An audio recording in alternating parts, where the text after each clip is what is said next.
Hello aspirants, welcome to the class quiz. My name is Mohan Barichireddy. I am an educator in Unacademy Plus platform. ఒకసారి అన్అకాడమీ గురించి బ్రీఫ్గా మీకు తెలియజేస్తాను. Unacademy అనేది one of the largest online platform. ఇక్కడ మనకి plus subscription తీసుకుంటే unlimited live and recorded classes అందించడం అనేది జరుగుతుంది. చాలా మంది బెస్ట్ ఎడ్యుకేటర్స్ ఇక్కడ వర్క్ చేస్తున్నారు. అండ్ ఇక్కడ మనకి టాప్ ఎడ్యుకేటర్స్ చాలా మంది ఉన్నారు. అందులో నేను Mohan Barichireddy one of the top educator. అలాగే మీకు ఇక్కడ శైలజ మ్యామ్ ఉన్నారు. AP history, Indian history, geography అన్ని కూడా డిస్కస్ చేయడం అనేది జరుగుతుంది. సో ఇక్కడ మీకు ఒక 30+ ఫ్యాకల్టీ వర్క్ చేస్తున్నారు. డిఫరెంట్ సబ్జెక్ట్స్ అనేది చెప్తున్నారు. సో వీళ్ళందరూ కూడా మీకు డిఫరెంట్ సబ్జెక్ట్స్ చెప్తారు కాబట్టి కంటిన్యూటీ ఆఫ్ క్లాసెస్ అనేవి ఉంటాయి. And at the same time మీకు వేరియస్ ఆప్షన్స్ అనేది కూడా క్రియేట్ చేస్తున్నారు అన్అకాడమీ. ఇక్కడ మనకి కీ ఫీచర్స్ ఆఫ్ అన్అకాడమీ అనేది తీసుకుంటే కీ ఫీచర్స్ ఏంటి అని అంటే లైవ్ ఫ్రమ్ హోమ్ అని చెప్పాలంటున్నారు. ఎక్కడన్నా కూర్చొని మీరు ఆన్లైన్ క్లాసెస్ అనేది వినవచ్చు. అండ్ చాలా వరకు కూడా కోర్సెస్ క్రియేట్ చేస్తున్నారు. అవన్నీ కూడా యాక్సెసిబిలిటీలోకి వస్తాయి. టాప్ ఎడ్యుకేటర్స్ అందరూ కూడా ఇక్కడ వర్క్ చేయడం అనేది జరుగుతుంది. ఎక్స్టెన్సివ్ కవరేజ్ ఆఫ్ సిలబస్ అనేది జరుగుతుంది. డౌట్ క్లియరింగ్ సెషన్స్ ఉంటాయి. Live test series, mentorship and guidance programs and answer writing sessions, PDF material అనేది ఇస్తూ ఉంటారు. ఇవన్నీ కూడా కీ ఫీచర్స్ ఆఫ్ అన్అకాడమీ అని చెప్పని తెలియజేస్తున్నాను. అలాగే నా స్పెషల్ క్లాసెస్ అనేది ఈ రోజు తీసుకుంటే recent bills passed by the parliament. So అలాగే మీకు స్పెషల్ క్లాసెస్ అనేవి సెప్టెంబర్ ఎంసీక్యూస్ అనేది కండక్ట్ చేస్తున్నాం. అలాగే economy current affairs for group 1 కూడా కండక్ట్ చేయడం అనేది జరుగుతుంది. అండ్ ఇక్కడ మనకి రెగ్యులర్ కోర్సెస్ అనేది చూస్తే నెక్స్ట్ కమింగ్ డేస్లోని మీకు గవర్నెన్స్ అనేది స్టార్ట్ చేస్తున్నాను. అది ఈరోజు ఆన్బోర్డ్ అవుతుంది. మీరు అందరూ కూడా ఎన్రోల్ అవ్వచ్చు. అలాగే ఏపీ ఎకానమీకి సంబంధించి కూడా మీకు కోర్స్ క్రియేట్ చేస్తున్నాను. క్రాష్ కోర్స్ అనేది 3 PM ఉంటుంది. సో ఇలా మీకు 2 కోర్సెస్ అనేది నెక్స్ట్ కమింగ్ డేస్లో క్రియేట్ చేస్తున్నారు. మీరు అందరూ కూడా ఆ క్లాస్ అనేది అటెండ్ అవ్వచ్చు. అండ్ ఇక్కడ మనకి యూట్యూబ్ సెషన్స్ అనేవి కూడా ఉంటాయి. ప్రతిరోజు కూడా మీకు కరెంట్ అఫైర్స్ అన్ని డైలీ కరెంట్ అఫైర్స్ అన్ని కూడా ఎంసీక్యూస్ రూపంలో మనం డిస్కస్ చేయడం అనేది జరుగుతుంది. ఈ యూట్యూబ్ సెషన్లో జాయిన్ అవ్వాలి అంటే అన్అకాడమీ ఏపీపీఎస్సీ టీఎస్పీఎస్సీ అని యూట్యూబ్లో సెర్చ్ చేస్తే మీకు ఈ క్లాసెస్ అన్ని కూడా వినవచ్చు. Okay, welcome Ajith, Gowri, Sai Kiran Kumar, Pavan, Rohit, Venkanna, Kavya, Mallesh, Jishnu. Welcome you all guys, welcome to the class. అలాగే మనకి సబ్స్క్రిప్షన్ తీసుకోవాలి అని చెప్పాలనుకుంటే మీకు ఎవ్రీ ఫ్యాకల్టీ ఒక కోడ్ ఇస్తారు. నా కోడ్ వచ్చి మోహన్ బీలే. ఈ కోడ్ అనేది ఉపయోగిస్తే మీకు 10% ఆఫ్ అనేది వస్తుంది. అలాగే మీకు 6 months, 12 months, 24 months ఇలా రేంజ్ ఆఫ్ ఆప్షన్స్ ఉన్నాయి. మీరు ఏదో ఒక ఆప్షన్ అనేది చూస్ చేసుకోవచ్చు. అయితే మీకు ఎవరికైనా సరే సబ్స్క్రిప్షన్ తీసుకోవాలి అంటే మీకు అన్అకాడమీ యాప్ ఇన్స్టాల్ చేయండి. సో ఇక్కడ మీకు గెట్ సబ్స్క్రిప్షన్ అనే సింబల్ ఉంటుంది. దాని మీద క్లిక్ చేస్తే ఈ పేజ్ ఓపెన్ అవుతుంది. ఇక్కడ ఉన్న ఆప్షన్స్లో మీరు ఏదో ఒకటి ఆప్షన్ చూస్ చేసుకోవచ్చు. ఆ తర్వాత మీరు ఇక్కడ రిఫరల్ కోడ్లో ప్రతి ఒక్క రిఫరల్ కోడ్ ఉపయోగించండి. ఎవరో ఒకరిది. నా కోడ్ వచ్చి మోహన్ బీలే. ఆ కోడ్ ఉపయోగిస్తే మీకు ఈ పేజ్ ఓపెన్ అవుతుంది. ఆ తర్వాత పేమెంట్ అనేది చేయొచ్చు. సో పేమెంట్లో మీకు debit card and as well as credit card ఉపయోగించి చేయొచ్చు. దానికి సంబంధించిన ఇన్ఫర్మేషన్ అనేది నెక్స్ట్ ప్రొసీడింగ్స్ అనేది మీరు చేయొచ్చు. So these are the Unacademy వాళ్ళు రీసెంట్గా తీసుకొచ్చిన some changes. Okay, so Guruji యూట్యూబ్లోని కరెంట్ అఫైర్స్ వీడియోస్ చాలా వరకు డిలీట్ చేశారు కదా. సో అదేదో సమ్ ప్రాబ్లం ఉందండి with respect to the YouTube సెషన్స్లోని. ప్రీవియస్గా ఉన్నాయి, కొన్ని డిలీట్ అయిపోయాయి. సో అవి రిట్రీవ్ చేయడానికి ప్రయత్నిస్తున్నారు. సో ఒకవేళ మీరు ఇంకా నా క్లాసెస్ అనేది కరెంట్ అఫైర్స్ వినాలి అని చెప్పానంటే నన్ను ఫాలో అయితే నా స్పెషల్ క్లాసెస్ ప్రీవియస్ వీడియోస్ చూస్తే మీకు చాలా వరకు కరెంట్ అఫైర్స్ అనేది మీకు క్రియేట్ చేయడం అనేది జరిగింది. ఆ కరెంట్ అఫైర్స్లో మీకు ఎంసీక్యూస్ అనేది దొరుకుతాయి. ఏదైనా ఎగ్జామ్కి మీరు అటెండ్ అవుతే పాస్ట్ 6 months కరెంట్ అఫైర్స్ నేను ఏవైతే చెప్పానో అవన్నీ కూడా మీరు వినవచ్చు. సో అక్కడ మీకు కూడా సెకండ్ టైం రివిజన్ కింద కవర్ చేయడం అనేది జరిగింది. Okay, so these are the some of the points you need to remember. Okay, welcome Anirudh, Ramesh, Raja, Anusha, Narasimha, Sujitha, welcome you all guys. Welcome Srikanth. Okay, so ఇక్కడ మనకి కరెంట్ క్లాస్ వచ్చి recent bills passed by the parliament. So రీసెంట్గా monsoon session జరిగింది. దాంట్లోని 2020లో some important bills అనేది pass చేశారు. At the same time ఆ బిల్స్ మీద చాలా వరకు ఇష్యూ అనేది జరుగుతుంది.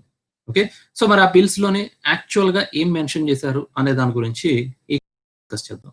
ఓకే, సో ఈరోజు ఉన్న టైంలోని మనకి కొన్ని ఇంపార్టెంట్ బిల్స్ అనేది మీకు ఇక్కడ ఒకటి essential commodities act amendment bill, అలాగే మీకు produce trade and commerce promotion and facilitation bill ఇదొకటి. తర్వాత farmer empowerment and protection agreement prices farmer service bill. అలాగే మీకు ఇండస్ట్రీస్ కి సంబంధించి మీకు కొన్ని కోడ్స్ అనేవి రీసెంట్ గా పాస్ చేయడం అనేది జరిగింది పార్లమెంట్ లోనే. సో ఇండస్ట్రియల్ రిలేషన్స్ కోడ్ 2020, అలాగే code on occupational safety health and working condition 2020, అలాగే సెక్యూరిటీ కోడ్ 2020. ఇవన్నీ కూడా రీసెంట్ గా మీకు పార్లమెంట్ లో పాస్ చేయడం అనేది జరిగింది. అయితే వీటి గురించి ఇప్పుడు ఆ కోడ్స్ లోని కానీ బిల్స్ లో కానీ ఏమై మెన్షన్ చేశారు అనే దాని గురించి ఇప్పుడు డిస్కస్ చేద్దాం. సో ఇక్కడ మనకి హిస్టారికల్ అగ్రికల్చర్ రిఫార్మ్స్ అని చెప్పని 3 బిల్స్ పాస్ చేశారు. Okay, so essential commodities amendment bill, farmer produce trade and commerce promotion facilitation bill, and farmer empowerment protection agreement on price assurance and farmer service bill. ఇవి 3 bills pass చేయడం అనేది జరిగింది. Okay, so recent monsoon session లోని ఈ 3 bills pass చేశారు. దీంట్లోనే ఒక్కొక్క bill అనేది తీసుకొని మనం డీటెయిల్డ్ గా డిస్కస్ చేద్దాం. సో ముందుగా ఎసెన్షియల్ కమోడిటీస్ అమెండ్మెంట్ బిల్ అనేది డిస్కస్ చేద్దాం. సో ఈ బిల్ అనేది మీకు హిస్టారికల్ గా తీసుకుంటే ఏంటంటే ఇంట్రెస్ట్ ఆఫ్ కన్సూమర్ ని దృష్టిలో పెట్టుకొని, మీకు సేఫ్ గార్డ్ ని దృష్టిలో పెట్టుకొని, లిబరలైజ్డ్ ఎన్వైరన్మెంట్ లోని వాళ్ళకి lowest cost of various commodities అందించాలి అన్న ఉద్దేశంతో ఈ చేంజ్ అనేది తీసుకొచ్చాము అని చెప్పని గవర్నమెంట్ చెప్తున్నారు. ఓకే, అండ్ ఇక్కడ మీకు అగ్రికల్చర్ కమోడిటీస్ అనేవి కొన్ని రెగ్యులేట్ చేస్తారు only at the time of war, famine, extraordinary prices rise అయినప్పుడు, న్యాచురల్ కెలామిటీస్ వచ్చినప్పుడు అప్పుడు మాత్రమే మీకు కొన్ని కమోడిటీస్ ని రెగ్యులేట్ చేస్తామన్నారు. అవేంటి అనేది నెక్స్ట్ కమింగ్ స్లైడ్ లో చెప్తాను. అలాగే మీకు అడెక్వేట్ ప్రొటెక్షన్ అనేది కావాలి with respect to installed capacity, తర్వాత వాల్యూ చైన్, ఓకే, ఎక్స్పోర్ట్స్ చేయడానికి. అందుకని చెప్పని ఈ పర్టికులర్ బిల్ అనేది అమెండ్మెంట్ అనేది తీసుకొచ్చామంటున్నారు. And to help the farmers, consumers ఇద్దరికి కూడా ప్రైస్ స్టెబిలిటీ అనేది తీసుకొచ్చి వాళ్ళకి ఫార్మర్ కి ఎక్కువ ప్రైస్ అందించేలా చూస్తామంటున్నారు. అండ్ కన్సూమర్ కి తక్కువ, ఇన్ఫ్లేషన్ కూడా కంట్రోల్ చేస్తాము అని చెప్పని ఈ పర్టికులర్ అమెండ్మెంట్ ద్వారా తెలియజేస్తున్నారు. And it will prevent the wastage of food అని చెప్పని తెలియజేస్తారు. సో ఇవన్నీ కూడా ఆబ్జెక్టివ్స్ తోటి ఈ ఎసెన్షియల్ కమోడిటీస్ అమెండ్మెంట్ యాక్ట్ అనేది పాస్ చేశారు. ఓకే, అమెండ్మెంట్ బిల్ అనేది పాస్ చేయడం అనేది జరిగింది. అయితే మరి ఈ బిల్ అనేది మీకు లోక్సభలోని సెప్టెంబర్ 14, 2020 ఇంట్రడ్యూస్ చేశారు. తర్వాత మీకు రాజ్యసభలో కూడా పాస్ చేయడం అనేది జరిగింది. ఓకే, సో అయితే ఇది ఒరిజినల్ గా ఇప్పుడు ఇంట్రడ్యూస్ చేయలేదు, అమల్లోకి తీసుకురాలేదు. యాక్చువల్ గా June 5 లోనే ఒక ఆర్డినెన్స్ ద్వారా మీకు తీసుకురావడం అనేది జరిగింది. ఎప్పుడైతే మీకు పార్లమెంటరీ సెషన్స్ జరిగాయో, ఓకే, పార్లమెంట్ సెషన్స్ అనేవి రీసెంట్ గా పోస్ట్పోన్ జరిగాయి because of COVID-19. So recent గా సెప్టెంబర్ మంత్ లోని మీకు ఎప్పుడైతే పార్లమెంటరీ సెషన్స్ జరుగుతున్నాయో అప్పుడు 14th September essential commodities bill అనేది డిస్కషన్ కి వచ్చింది. And accordingly it was been passed by both the houses. Okay, and ఇక్కడ మీకు యాక్ట్ అనేది అయిపోయింది. సో సెంట్రల్ గవర్నమెంట్ ఏమి ఎక్స్పెక్ట్ చేస్తున్నారు ఈ పర్టికులర్ యాక్ట్ నుంచి అంటే, it empowers the central government to control the production, supply, distribution, storage and trade of essential commodities. So ఈ యాక్ట్ ప్రకారంగా ఎవరిని ఎంపవర్ చేస్తున్నారు? సెంట్రల్ గవర్నమెంట్ ని ఎంపవర్ చేస్తున్నారు, not the state government. Central government ని empower చేస్తున్నారు. దేని గురించి? అగ్రికల్చర్ రిలేటెడ్ గానీ లేకపోతే ఏదైనా ప్రొడక్షన్ అనేది జరిగితే విత్ ఇన్ ద కంట్రీలోని దాని యొక్క ప్రొడక్షన్, తర్వాత supply, distribution, storage and trade of essential commodities మొత్తం అంతా సంబంధించిన రూల్స్ అండ్ రెగ్యులేషన్స్ అన్ని కూడా సెంట్రల్ గవర్నమెంట్ ఫ్రేమ్ చేయడానికి పవర్ అనేది అందిస్తున్నారు. That is the point you need to remember. ఎందుకంటే మీకు నెక్స్ట్ కమింగ్ స్లైడ్స్ లో ఏంటంటే ఇష్యూస్ అనే దాంట్లోని మీకు సెంట్రల్ గవర్నమెంట్ కి ఎక్కువగా పవర్ అనేది తీసుకుంటున్నారు. అయితే మరి అగ్రికల్చర్ అనేది స్టేట్ సబ్జెక్ట్ కదా. సో స్టేట్ సబ్జెక్ట్ అయినప్పటికీ కూడా సెంట్రల్ గవర్నమెంట్ లాస్ ఫ్రేమ్ చేయడం అనే దాన్ని తప్పుపట్టడం అనేది జరుగుతుంది. ఫెడరల్ ప్రిన్సిపల్స్ అనేవి ఎఫెక్ట్ అవుతున్నాయి అని చెప్పని క్రిటిసైజ్ చేస్తున్నారు. ఓకే, నెక్స్ట్ అలాగే మీకు చాలా వరకు కూడా అగ్రికల్చర్ సెక్టర్ లోని కాంపిటీషన్ అనేది తీసుకురావాలి, ప్రైవేట్ ఇన్వెస్ట్మెంట్ అనేది తీసుకురావాలి. సో దట్ కాంపిటీషన్ పెరుగుతుంది కాబట్టి మీకు ఫార్మర్ యొక్క ఇన్కమ్ అనేది పెరగడానికి స్కోప్ ఉంటుంది అని చెప్పన్న ఉద్దేశంతో ఈ బిల్ అనేది తీసుకొచ్చారు. అలాగే మీకు అగ్రికల్చర్ ప్రొడ్యూస్ చేసిన తర్వాత జనరల్ గా ప్రీవియస్ గా ఎసెన్షియల్ కమోడిటీస్ యాక్ట్ ప్రకారంగా మీరు ఎప్పుడు కూడా అగ్రికల్చర్ ప్రొడ్యూస్ ని ఎక్స్ట్రా మీకు స్టాక్ అంటే గోడౌన్స్ లో పెట్టుకోవడం కానీ స్టోర్ చేసుకోవడం కానీ ఉండేది కాదు. కానీ ఇప్పుడు అమెండ్ చేసిన దాంట్లో అయితే మీరు కొన్ని స్టాక్ లిమిట్ అనేది పెట్టుకోవడానికి స్కోప్ ఉంటుంది అగ్రికల్చర్ ప్రొడక్షన్ అనేది. సో ఎక్స్ట్రా ఆర్డినరీ సర్కమ్స్టాన్సెస్ లోనే ప్రైసెస్ రైజ్ అయినప్పుడు మాత్రమే, అలాగే వార్ లైక్ సిచ్యువేషన్స్ వచ్చినప్పుడు మాత్రమే, న్యాచురల్ కెలామిటీస్ వచ్చినప్పుడు మాత్రమే ఆ స్టాక్ లిమిట్స్ అనేది మనం మెయింటైన్ చేస్తాము. లేకపోతే మీకు ఎంతన్నా మీరు స్టోర్ చేసుకోవచ్చు అని చెప్పని ఈ యాక్ట్ ద్వారా తెలియజేస్తున్నారు. Okay. And at the same time ఈ యాక్ట్ లోని ఇంకా ఏమని మెన్షన్ చేశారంటే ఎసెన్షియల్ కమోడిటీస్ అమెండ్మెంట్ యాక్ట్ లోని రెగ్యులేషన్ ఆఫ్ ఫుడ్ ఐటమ్స్ అంటున్నారు. So regulation of food items అంటే ఏంటంటే ఏ ఫుడ్ ఐటమ్స్ ని రెగ్యులేట్ చేస్తారు అనే దాని గురించి సెంట్రల్ గవర్నమెంట్ నోటిఫై చేయడం అనేది జరిగింది. ఓకే. సో ఈ యాక్ట్ లోని మీకు సెంట్రల్ గవర్నమెంట్ సర్టెన్ కమోడిటీస్ ని నోటిఫై చేశారు. వాటిల్ని రెగ్యులేట్ చేయడం అనేది జరుగుతుంది. దాంట్లో ఫుడ్ ఐటమ్స్ ఉంటాయి, డ్రగ్స్ ఉంటాయి, ఫెర్టిలైజర్స్ ఉంటాయి, పెట్రోలియం ప్రొడక్ట్స్ ఉంటాయి. అన్ని ఎసెన్షియల్ ఐటమ్స్ ని కూడా మీకు నోటిఫై చేయడం అనేది జరిగింది. ఆ నోటిఫై చేసిన ఎసెన్షియల్ ఐటమ్స్ అన్నిటిని కూడా ఎవరు రెగ్యులేట్ చేస్తారు? సెంట్రల్ గవర్నమెంట్ రెగ్యులేట్ చేయడం అనేది జరుగుతుంది. అయితే ఆ పర్టికులర్ సెంట్రల్ గవర్నమెంట్ కి regulation with respect to production, supply, distribution, trade వీటన్నిటిలో కూడా పవర్ అనేది ఉంటుంది. దాంట్లో ఏదైనా సరే చేంజెస్ అనేది తీసుకురావచ్చు అని చెప్పని మెన్షన్ చేశారు. అయితే రీసెంట్ గా మీకు కొన్ని కమోడిటీస్ ని ఎగ్జంప్షన్ చేయడం అనేది జరిగింది. సో ఎగ్జంప్షన్ చేసిన కమోడిటీస్ ఏంటి, ఫుడ్ ఐటమ్స్ ఏంటి అంటే ఒకటి మీకు cereals, pulses, potato, onions, edible oils and oils ఇవన్నీ కూడా ఈ పర్టికులర్ బిల్ ఆర్ యాక్ట్ నుంచి మీకు ఎగ్జంప్షన్ చేయడం అనేది జరిగింది. సో వాటిని ఎప్పుడు కంట్రోల్ చేస్తారు? ఓన్లీ ఎక్స్ట్రా ఆర్డినరీ సిచ్యువేషన్స్ వచ్చినప్పుడు మాత్రమే కంట్రోల్ చేస్తారు. Like famine, extra ordinary prices లేదంటే న్యాచురల్ కెలామిటీ ఈ పర్టికులర్ సిచ్యువేషన్స్ లో మాత్రమే ఈ నోటిఫై చేసిన ఎక్స్ట్రా కరస్పాండింగ్ ఫుడ్ ఐటమ్స్ ని మీకు కంట్రోల్ చేస్తారు. లేకపోతే రెగ్యులేట్ చేయాల్సిన అవసరం లేదు అని చెప్పని ఈ అమెండ్మెంట్ చేస్తారు. సో మరి అయితే ఎప్పుడు ఎంత లిమిట్ అనేది పెట్టాలి, ఎలా లిమిట్ పెట్టాలి, ఎవరు లిమిట్ పెట్టుకోవచ్చు అనే దాని గురించి వచ్చినప్పుడు మీకు బిల్లులో ఏమని మెన్షన్ చేశారంటే ఇక్కడ మళ్ళీ సెంట్రల్ గవర్నమెంట్ రెగ్యులేట్ చేస్తున్నారు స్టాక్ ఎంత పెట్టుకోవాలి అనే దాని గురించి. సో స్టాక్ లిమిట్స్ అనేది ఎంత ఉండాలి అని చెప్పానంటే it should be imposed only on the base price rise.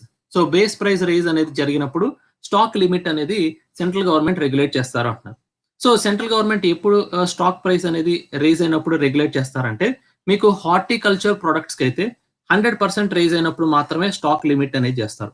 అంటే మీరు ఎంతవరకు గోడౌన్స్ లో స్టోర్ చేసుకోవచ్చు అనేది లిమిట్ పెడతారు, లేకపోతే లిమిట్ అనేది ఉండదు అని చెప్పంటున్నారు. అలాగే పెరిషబుల్ అగ్రికల్చర్ ఫుడ్ ఐటమ్స్ అయితే 50% ఇంక్రీజ్ అయితే, లైక్ వెజిటేబుల్స్ లాంటివి 50% ఇంక్రీజ్ అయితే అప్పుడు స్టాక్ లిమిట్ అనేది చేస్తారు, లేకపోతే చేయట్లేదు. And increase will calculate over the price prevailing past 12 months ago. అంటే 1 year back prices as a reference కింద తీసుకొని దాన్ని బేస్ చేసుకొని ఇప్పుడు ప్రైసెస్ 100% ఇంక్రీజ్ అయిందా, 50% ఇంక్రీజ్ అయిందా అనేది అసెస్మెంట్ చేసి అప్పుడు సెంట్రల్ గవర్నమెంట్ రెగ్యులేట్ చేయడం అనేది జరుగుతుంది అని చెప్పని తెలియజేశారు. So these are the points you need to remember with respect to essential commodities. అలాగే మీకు కొన్ని ఎగ్జంప్షన్స్ అనేది కూడా తీసుకురావడం అనేది జరిగింది. సో ఎగ్జంప్షన్స్ అనేది తీసుకొచ్చారు.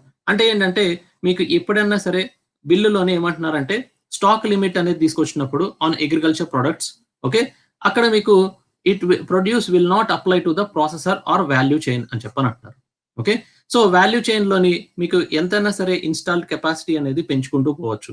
సో అలాగే మీకు డిమాండ్ ఫర్ ఎక్స్పోర్ట్స్ ఎవరైనా చేస్తే వాళ్ళకి ఎగ్జంప్షన్స్ అనేది ఇవ్వచ్చు అని చెప్పని అంటున్నారు అనమాట. సో ఇవన్నీ ఎవరికి ఎగ్జంప్షన్స్ ఇస్తున్నారు? ఒకటి ఏంటంటే ఎక్స్పోర్టర్స్ కి ఎగ్జంప్షన్స్ ఇస్తున్నారు. అలాగే మీకు ఇన్స్టాల్ కెపాసిటీ అనేది పెంచుకోవడానికి కొన్ని సెక్టార్స్ లోని కొన్ని క్రాప్స్ కి అగ్రికల్చర్ ప్రొడ్యూస్ కి ఎగ్జంప్షన్ ఇవ్వచ్చు అని చెప్పని అంటున్నారు అనమాట. ఓకే. సో అలాగే మీకు సప్లై చైన్ అనేది ఏంటి అనే దాని గురించి ఎవరెవరు ఉంటారు అనే దాని గురించి తెలియజేశారు. సో వాల్యూ చైన్ పార్టిసిపెంట్స్ అనే వాళ్ళు ఎవరు ఉంటారంటే any person engaged in the value addition of production at any stage from the starting of production to the final consumption. అంటే ఏంటంటే మీకు సప్లై చైన్ మెకానిజమ్స్ లోని ఎవరైతే మధ్యలో పార్టిసిపేట్ చేస్తారో మిడిల్ మ్యాన్ కావచ్చు, ట్రాన్స్పోర్టేషన్ కావచ్చు, అందరినీ కూడా వాల్యూ చైన్ పార్టిసిపెంట్ కింద ఇంక్లూడ్ చేశారు. And every stage of processing కానీ, ప్యాకింగ్ కానీ, స్టోరేజ్ కానీ, ట్రాన్స్పోర్టేషన్ కానీ ఆ పర్టికులర్ స్టేజెస్ అన్నిటిలో కూడా మీకు కొన్ని స్టేజెస్ లోని స్టాక్ లిమిట్ అనేది ఇంపోజ్ చేయడానికి అగ్రికల్చర్ ప్రొడ్యూస్ కి కొన్ని ఎగ్జంప్షన్స్ అనేది కూడా ఇస్తున్నారు. ఎవరు పర్పస్ ఇస్తున్నారంటే మీకు ఫార్మర్ ప్రొడ్యూస్ చేసిన దాన్ని ఎవరైనా మీకు స్టాక్ లిమిట్ అనేది స్టాక్ అనేది పెట్టుకుంటే ఏంటంటే అక్కడ ఎప్పుడు లిమిట్ పెట్టాలి అనే దాని గురించి సెంట్రల్ గవర్నమెంట్ డిసైడ్ చేస్తారు. కొన్ని క్రాప్స్ కి మీకు ఎగ్జంప్షన్స్ ఇస్తున్నారు కాబట్టి ఎవరెవరికి ఎగ్జంప్షన్స్ ఇవ్వాలి అనేది కూడా మీకు ఏ పర్సన్ కి ఎగ్జంప్షన్స్ ఇవ్వాలి అనేది గవర్నమెంట్ డిసైడ్ చేస్తారు అని చెప్పంటారు. And at every stage of value chain, supply chain లోని మీకు ఈ ఎగ్జంప్షన్స్ అనేవి ఉంటాయి అని చెప్పని తెలియజేస్తున్నారు. ఓకే. నెక్స్ట్ అలాగే applicability to the public distribution అంటున్నారు. అంటే మీకు ఇప్పుడు for example public distribution ration shop ద్వారా మీకు కొన్ని కమోడిటీస్ అనేవి సబ్సిడైజ్డ్ ఫుడ్ గ్రెయిన్స్ ద్వారా మీకు అందిస్తున్నారు. సో మరి సేమ్ ప్రైస్ కి ఇస్తారా, లేకపోతే సబ్సిడైజ్డ్ ఫుడ్ గ్రెయిన్స్ అనేవి గవర్నమెంట్ మార్కెట్ రేట్ కంటే తక్కువ చేసి ఇస్తారా లేదా అనే దాని గురించి ఈ బిల్లులో ఏమని మెన్షన్ చేశారంటే, ఏవైతే ఫుడ్ ఐటమ్స్ మీకు రెగ్యులేషన్ అనేది చేస్తున్నారో వాటన్నిటికీ కూడా స్టాక్ లిమిట్ అనేది ఎంత ఉండాలి అనే దాని గురించి పబ్లిక్ డిస్ట్రిబ్యూషన్ సిస్టమ్ లో లిమిట్ అనేది ఏమీ ఉండదు. అంటే ఫర్ ఎగ్జాంపుల్ ఎఫ్సిఐ అనేది ఉంది, okay, food corporation of India. So వీళ్ళు చాలా వరకు కూడా వేరే మార్కెట్ యార్డ్ నుంచి మీకు ఫుడ్ ప్రొడక్షన్ అనేది చేస్తారు. తర్వాత మీకు పబ్లిక్ డిస్ట్రిబ్యూషన్ సిస్టమ్ ద్వారా మీకు సబ్సిడైజ్డ్ రేట్స్ ద్వారా పీపుల్ అందరికీ కూడా కన్జ్యూమర్ కి డిస్ట్రిబ్యూట్ చేస్తారు. అయితే ఈ ఎఫ్సిఐ వాళ్ళు ఎంతన్నా సరే స్టాక్ అనేది పెట్టుకోవచ్చు. అక్కడ మీకు లిమిట్ అనేది ఏమీ లేదు ఎఫ్సిఐకి అని చెప్పనంటున్నారు. ఓకే, సో అలా మీకు గవర్నమెంట్ ఆర్డర్ అనేది కూడా పాస్ చేయడం అనేది జరుగుతుంది. ఇక్కడ మీకు పబ్లిక్ డిస్ట్రిబ్యూషన్ అన్నా టార్గెట్ పబ్లిక్ డిస్ట్రిబ్యూషన్ అన్నా సరే మీకు ఎటువంటి స్టాక్ అనేది లిమిట్ అనేది ఉండదు విత్ రెస్పెక్ట్ టు ఎఫ్సిఐ అని చెప్పని అంటున్నారు. Okay, so these are the some of the points which are mentioned in the essential commodities act. Okay, so ఇక్కడ మీరు గుర్తుపెట్టుకోవాల్సిన పాయింట్ ఏంటంటే ప్రతి ఒక్కళ్ళు కూడా మీకు రెగ్యులేషన్ ఆఫ్ ఫుడ్ ఐటమ్స్, ఏ ఫుడ్ ఐటమ్స్ అనేవి మీకు మిడిల్ మెన్ కానీ లేకపోతే ఎవరైనా సరే ఫార్మర్ కానీ స్టాక్ లిమిట్ అనేది ఎంతన్నా పెట్టుకోవచ్చు. సో ఈ పర్టికులర్ ఎసెన్షియల్ కమోడిటీస్ యాక్ట్ నుంచి కొన్ని ఎగ్జంప్షన్ చేస్తున్న క్రాప్స్ ఏంటి అంటే సెరల్స్ ఒకటి, పల్సెస్ ఒకటి, పొటాటో, ఆనియన్స్, ఎడిబుల్ ఆయిల్స్ ఇవన్నీ కూడా గుర్తుపెట్టుకోవడానికి ప్రయత్నించండి. ఓన్లీ ఎక్స్ట్రా ఆర్డినరీ సర్కమ్స్టెన్సెస్ లో మాత్రమే వీటిని రెగ్యులేట్ చేస్తారు, రెస్ట్ ఆఫ్ ద టైమ్ లో రెగ్యులేట్ చేయట్లేదు. So that is the point you need to remember. So మరి ఎందుకు ఈ పర్టికులర్ యాక్ట్ అనేది తీసుకొచ్చారండి, ఎవరైనా చెప్పగలరా? So what is the reason behind that bringing of this act? Essential commodities act లోని ఈ పర్టికులర్ క్రాప్స్ కి ఎందుకు ఎగ్జంప్షన్ అనేది ఇచ్చారు? ఎవరైనా చెప్పగలరా? The people who are listening the class, ఎందుకు ఎగ్జంప్షన్ అనేది ఇస్తున్నారంటే, ఒకటి ఏంటంటే ప్రైవేట్ ఇన్వెస్ట్మెంట్ అనేది తీసుకురావాలి అన్న ఉద్దేశంతో. సో ప్రైవేట్ ఇన్వెస్ట్మెంట్ ఎక్కడ మీకు ఇన్వెస్ట్ చేస్తారు? కన్స్ట్రక్షన్ ఆఫ్ కోల్డ్ స్టోరేజెస్ లో ఇన్వెస్ట్ చేస్తారు. సో ఎందుకంటే మీకు ఇక్కడ స్టాక్ లిమిట్ అనేది ఏమీ లేదు నార్మల్ కండిషన్స్ లో, కాబట్టి కోల్డ్ స్టోరేజెస్ కన్స్ట్రక్షన్ చేయడానికి ప్రైవేట్ ఇన్వెస్ట్మెంట్ రావచ్చు. అలాగే మీకు ఫారెన్ డైరెక్ట్ ఇన్వెస్ట్మెంట్ అనేది కూడా cold storages as well as ఇక్కడ మనకి అగ్రికల్చర్ సెక్టర్ లో రావడానికి స్కోప్ ఉంటుంది. And at the same time మీకు ఇక్కడ ఓన్లీ ఇక్కడ మీకు ఇన్వెస్ట్మెంట్స్ ఒక్కటే కాదు, ఈ ఫుడ్ ఐటమ్స్ ఈ మీద కరస్పాండింగ్ రెగ్యులేషన్స్ అనేది తీసేయడం వల్ల ఏమవుతుంది అనంటే ఫార్మర్ కి కూడా కొంత బెనిఫిట్ అయ్యే ఛాన్సెస్ ఉండడానికి స్కోప్ ఉంటుంది.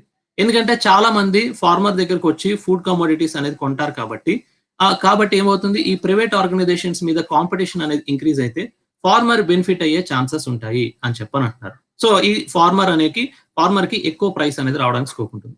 అలాగే ఈ ప్రైవేట్ ఆర్గనైజేషన్స్ ఉంటాయి కాబట్టి కన్సూమర్ కి కూడా చాలా వరకు కూడా కాంపిటేటివ్ ప్రైస్ అనేది లోయెస్ట్ ప్రైస్ అందించడానికి వీలవుతుంది అని చెప్పని అంటున్నారు. So these are the some of the points you need to remember. అలాగే మీకు డ్రాబ్యాక్స్ ఏంటి, సో డిసడ్వాంటేజెస్ ఏంటి అని చెప్పనేది చూస్తే ఏంటంటే, మీకు గవర్నమెంట్ కంట్రోల్ చేస్తామంటున్నారు. ఏమని కంట్రోల్ చేస్తున్నారు?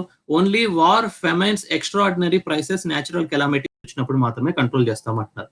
సో మరి కంట్రోల్ చేయాలి అనుకున్నప్పుడు ఏంటంటే ఎలా కంట్రోల్ చేస్తారు?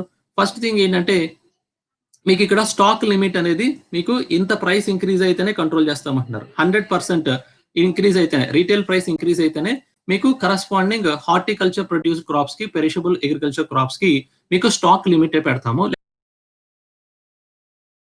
ప్రైసెస్ ఆఫ్ గూడ్స్ అనేవి మీకు పెరిగితే, ప్రైసెస్ ఆఫ్ గూడ్స్ అనేది కొంత పెరిగినా కానీ, అట్లీస్ట్ 20-30% పెరిగినా కానీ మీకు ఇన్ఫ్లేషన్ అనేది పెరగడానికి స్కోప్ ఉంటుంది. సో అంటే ఏంటి, సిపిఐ కన్జ్యూమర్ ప్రైస్ ఇన్ఫ్లేషన్ అనేది పెరిగే ఛాన్సెస్ ఉంటాయి.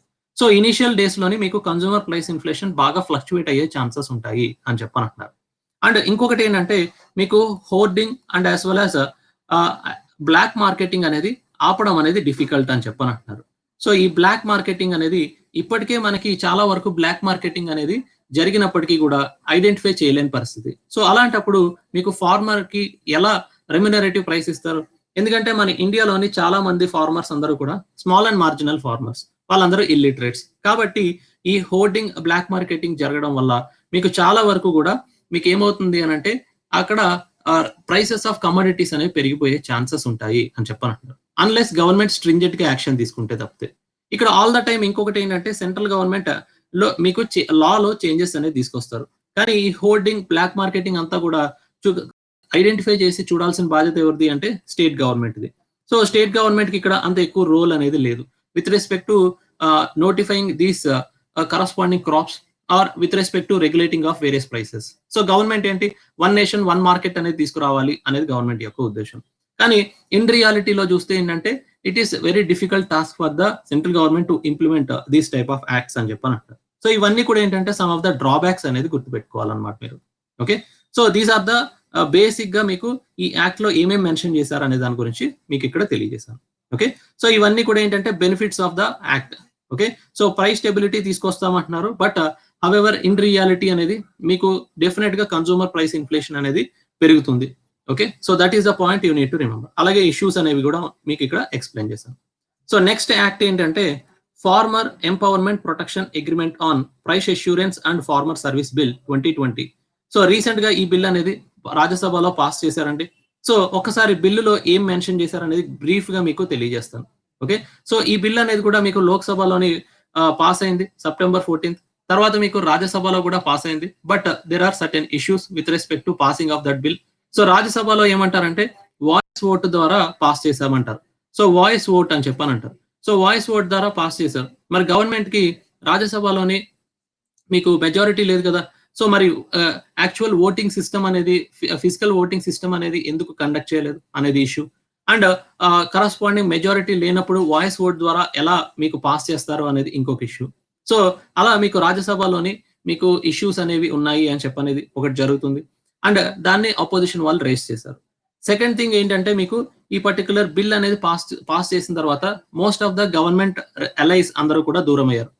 ఎగ్జాంపుల్ తీసుకుంటే ఏంటంటే శిరోమణి అకాలీదళ్ కానీ rest of the other parties అన్ని కూడా చాలా వరకు డిస్టెన్స్ మెయింటైన్ చేస్తున్నారు. సో అటువంటి కాంటెక్స్ట్ లోని మీకు ఈ బిల్లు పాస్ చేయడం వల్ల ఎటువంటి ఉపయోగం ఉందా, అసలు ఎందుకు ఈ బిల్లు పాస్ చేశారు అనే దాని గురించి ఒకసారి మనం డిస్కస్ చేద్దాం. బిల్లులో అసలు ఏం మెన్షన్ చేశారు అనే దాని గురించి చూద్దాం. సో ఈ ఫార్మర్ ఎంపవర్మెంట్ అంటే ఫార్మర్ ని ఎంపవర్ చేయాలి, ప్రొటెక్షన్ చేయాలి. అలాగే ఫార్మర్ పండించిన దానికి ఒక agreement on price assurance and farmer service bill అంటారు. So agreement on price assurance అంటే ఎవరితోటి అగ్రిమెంట్ చేసుకుంటారంటే కార్పొరేట్ కంపెనీస్ తోటి అగ్రిమెంట్ చేసుకున్నప్పుడు వాళ్ళందరికీ కూడా రెమ్యునరేటివ్ ప్రైస్ వచ్చేలాగా ఈ బిల్ అనేది మెన్షన్ చేశాము అని చెప్పని మీకు గవర్నమెంట్ తెలియజేస్తున్నారు. ఈ బిల్ అనేది ఇప్పుడు మీకు తీసుకురాలేదు, ఆల్రెడీ మీకు ఆర్డినెన్స్ ద్వారా జూన్ లోనే మీకు తీసుకురావడం అనేది జరిగింది. సో రీసెంట్ గా పార్లమెంట్ అసెంబ్లీ అయిన తర్వాత దాన్ని పార్లమెంట్ లో ప్రవేశ చేసి పాస్ చేశారు. అయితే ఈ బిల్ యొక్క మెయిన్ ఉద్దేశం ఏంటి అనేది తెలియజేశాం కదా. కాంట్రాక్ట్ ఫార్మింగ్ కి సంబంధించి మీకు ఈ బిల్ అనేది ఒక ఫ్రేమ్ వర్క్ అనేది ఫార్మర్ ని కాపాడడానికి తీసుకొచ్చారు. ఓకే, సో ఇక్కడ మీకు farmer as per the agreement with the buyer మీకు పండించినప్పుడు కానీ, లేకపోతే విత్తనాలు వేసినప్పుడు కానీ, లేకపోతే ఫార్మర్ ప్రొడ్యూస్ చేసిన దాన్ని సెల్ చేసినప్పుడు సెల్లర్ కి ఆ పర్టికులర్ కాంటెక్స్ట్ లోని ఫార్మర్ ని కాపాడడానికి తీసుకొచ్చిన బిల్ అన్నట్టు. సో అక్కడ మీకు ఫార్మర్ కి అలాగే కాంట్రాక్టర్ ఎవరైతే ఉంటారో లేకపోతే ఎవరైతే మీకు కాంట్రాక్ట్ ఫార్మింగ్ లోని ఆర్గనైజేషన్, ప్రైవేట్ ఆర్గనైజేషన్స్ ఏవైతే ఉంటాయో వీళ్ళిద్దరి మధ్యన జరిగిన అగ్రిమెంట్ కి ఓకే ప్రీ డిటర్మైన్డ్ ప్రైసెస్ ఏవైతే ఉంటాయో అవన్నీ కూడా అందులో అగ్రిమెంట్ లో మెన్షన్ చేసిన ప్రైసెస్ ఏవైతే ఉంటాయో అవన్నీ కూడా కరెక్ట్ గా ఫార్మర్ కి అందించే విధంగా ఈ బిల్ అనేది ఫ్రేమ్ చేసి పాస్ చేశాము అని చెప్పని గవర్నమెంట్ తెలియజేస్తున్నారు. మరి అయితే ఈ బిల్లులో ఏముంది అనేది ఒకసారి డిస్కస్ చేద్దాం ఫస్ట్. సో ఈ బిల్లులో ఏమంటారంటే ఫస్ట్ స్పాన్సర్స్ అనే దాని గురించి తెలియజేశారు. స్పాన్సర్స్ అంటే ఎవరు అనే దాని గురించి తెలియజేశారు. ఇక్కడ స్పాన్సర్స్ అని చెప్పనే పదం అనేది చాలా సార్లు ఉపయోగిస్తాం. స్పాన్సర్స్ అంటే ఎవరంటే individuals, partnership firms, companies, limited liable groups, అలాగే సొసైటీస్, వీళ్ళందరినీ కూడా స్పాన్సర్స్ అంటారు. సో వీళ్ళందరూ కూడా ఏం చేయొచ్చు అంటే ఫార్మర్ తోటి ఒక అగ్రిమెంట్ అనేది చేసుకోవచ్చు. దేని గురించి అంటే ఫార్మర్ ప్రొడ్యూస్ చేసిన గూడ్స్ కొనుక్కోవడానికి. సో వాళ్ళందరినీ కూడా ఏమంటామంటే మీకు స్పాన్సర్ అని చెప్పనంటారు. సో ఇక్కడ మీకు ఫార్మింగ్ అగ్రిమెంట్ అని చెప్పన్నారు. బిల్లులోని ఫార్మింగ్ అగ్రిమెంట్ అంటే ఏంటి అని చెప్పనన్నారు.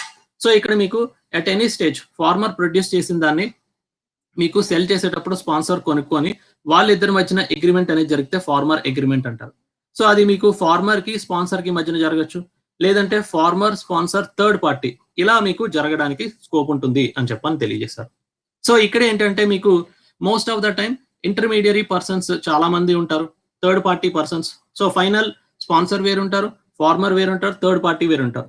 సో ఎందుకంటే మీకు ఫార్మర్ ఎక్కడో రిమోట్ లొకేషన్ లో ఉంటారు కాబట్టి ఆల్ ద కార్పొరేట్ ఆర్గనైజేషన్స్ అన్ని కూడా థర్డ్ పార్టీ మీద ఆధారపడతాయి. సో అందుకనే థర్డ్ పార్టీ అని కూడా ఇంక్లూడ్ చేయడం అనేది జరిగింది.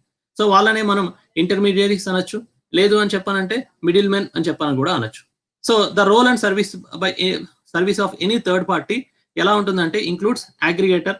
ఓకే, సో అగ్రిగేటర్ అని చెప్పానంటే ఏంటంటే బోత్ ద స్పాన్సర్ కి ఫార్మర్ కి ఒక సర్వీసెస్ అనేది అందిస్తారు థర్డ్ పార్టీ అనేవాళ్ళు. అండ్ ఇక్కడ మనకి ఏంటంటే వాళ్ళందరూ కూడా మిడిల్ మెన్, వాళ్ళ ఫార్మర్ కి స్పాన్సర్ కి ఒక మధ్య వ్యక్తి కింద మీకు థర్డ్ పార్టీ వ్యవహరించడం అనేది జరుగుతుంది. వాళ్ళందరినీ కూడా మీకు రిజిస్ట్రేషన్ ఎక్కడ చేస్తారంటే స్టేట్ గవర్నమెంట్ ఒక అథారిటీని ఎస్టాబ్లిష్ చేసి వాళ్ళందరినీ కూడా రిజిస్టర్ చేయడం అనేది జరుగుతుంది. సో ఎవరైతే ఈ ఫార్మర్ అగ్రిమెంట్స్ లో పార్టిసిపేట్ చేస్తారో వాళ్ళందరూ స్టేట్ గవర్నమెంట్స్ దగ్గర రిజిస్ట్రేషన్ అనేది చేసుకోవాలి. చేసుకున్న తర్వాతే మీరు ఫార్మర్ దగ్గర నుంచి సప్లై చేసిన దాని దగ్గర నుంచి అండ్ కొనడం అనేది అమ్మడం అనేది జరుగుతూ ఉంటుంది. And at the same time ఇక్కడ ఏదైతే అగ్రిమెంట్ జరుగుతుందో ఆ అగ్రిమెంట్ లోని మీకు మ్యూచువల్లీ అగ్రీడ్ టర్మ్స్ అనేవి ఉంటాయి. అంటే ఫార్మర్ సప్లై ఎంత క్వాంటిటీ చేస్తారు, ఏ క్వాలిటీ మెయింటైన్ చేస్తారు, స్టాండర్డ్స్ ఎలా ఉండాలి, ప్రైస్ ఆఫ్ ఫార్మింగ్ ఎంత అవుతుంది, తర్వాత సర్వీసెస్ ఎంత అవుతుంది, టోటల్ కాస్ట్ మీకు స్పాన్సర్స్ ఎంత పే చేస్తారు అనే దాని గురించి అగ్రిమెంట్ లో మెన్షన్ చేస్తారు. అవన్నీ కూడా మ్యూచువల్లీ అగ్రీడ్ అయితేనే మీకు అగ్రిమెంట్ అనేది జరుగుతుంది, లేకపోతే జరగదు. ఓకే, అండ్ ఫార్మర్ సర్వీసెస్ అని చెప్పానంటే ఏంటంటే ఇక్కడ మీకు సప్లై ఆఫ్ సీడ్స్ కానీ, ఫీడ్స్ కానీ, ఫోడర్ కానీ, అగ్రో కెమికల్స్ కానీ, మిషనరీ కానీ, టెక్నాలజీ కానీ, ఇవన్నీ కూడా ఫార్మర్ సర్వీసెస్ కింద మీకు బిల్లులో మెన్షన్ చేయడం అనేది జరిగింది. ఎందుకంటే మీకు ఎప్పుడైనా అగ్రికల్చర్ చేసేటప్పుడు seeds, feed, fodder, agro chemicals, machinery, technology ఇవన్నీ కూడా ఏంటంటే basic elements in the agriculture. So అవి మీకు స్పాన్సర్స్ ఇస్తారా లేదా, సో అవన్నీ కూడా ఫార్మరే పెట్టుకుంటే మీకు ఎటువంటి ప్రైసెస్ అనేవి ఉండాలి అనేది క్లియర్ కట్ గా అగ్రిమెంట్ లో మెన్షన్ చేయాలి అని చెప్పని అంటున్నారు. సో ఇవన్నీ కూడా ఏంటంటే ఫార్మర్ అగ్రిమెంట్ లో భాగంగా ఉంటాయి. ఓకే, నెక్స్ట్ అలాగే మీకు డ్యూరేషన్ ఆఫ్ అగ్రిమెంట్. సో ఒకవేళ ఫార్మర్ కి స్పాన్సర్ కి అగ్రిమెంట్ అనేది జరిగింది అనుకోండి, సో డ్యూరేషన్ ఎంత ఉంటుంది, సో మినిమం టైం పీరియడ్ ఎంత ఉంటుంది, మాక్సిమం టైం పీరియడ్ ఎంత ఉంటుంది. సో మినిమం టైం పీరియడ్ ఏంటంటే 1 క్రాప్ సీజన్ అనేది తీసుకుంటున్నారు. సో 1 క్రాప్ సీజన్ ని మీకు ఒక మినిమం టైం పీరియడ్ కింద తీసుకుంటున్నారు, లేదంటే 1 ప్రొడక్షన్ సైకిల్ అనేది తీసుకుంటున్నారు. సో 1 క్రాప్ సీజన్ అనేది తీసుకోవచ్చు. ప్రొడక్షన్ సైకిల్ దేనికి తీసుకుంటారంటే జనరల్లీ మీకు లైఫ్ స్టాక్ కి తీసుకుంటారు, అంటే యానిమల్ హస్బెండరీ, పశువుల పెంపకానికి మీకు 1 ప్రొడక్షన్ సైకిల్ అనేది తీసుకుంటున్నారు. ఓకే, సో అలా మీకు డ్యూరేషన్ ఆఫ్ అగ్రిమెంట్ ఉంటుంది. అది మినిమం పీరియడ్ అనమాట. మాక్సిమం పీరియడ్ ఎంత ఉంటుంది, 5 years అనేది ఉంటుంది.